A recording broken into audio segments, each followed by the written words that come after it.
Hey guys, and welcome back to this channel. In this video I'll be showing you guys how you can find the fairies and how it works in Grey Garden. So basically if it's like very far, I usually just zoom out of the map and kind of look around.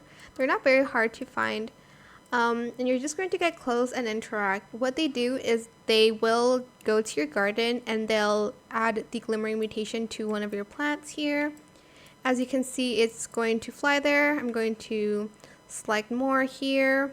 And there's one more there. It's going to fly to my garden and add a mutation to one of my plants.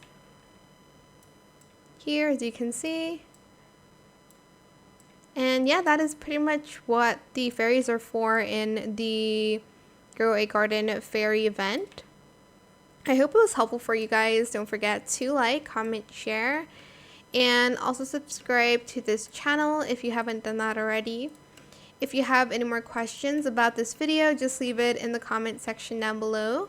I will try my best to answer them all for you guys. And if you found this video helpful, please click the thanks button as well. That is it for this video. Thank you so much for watching. Bye.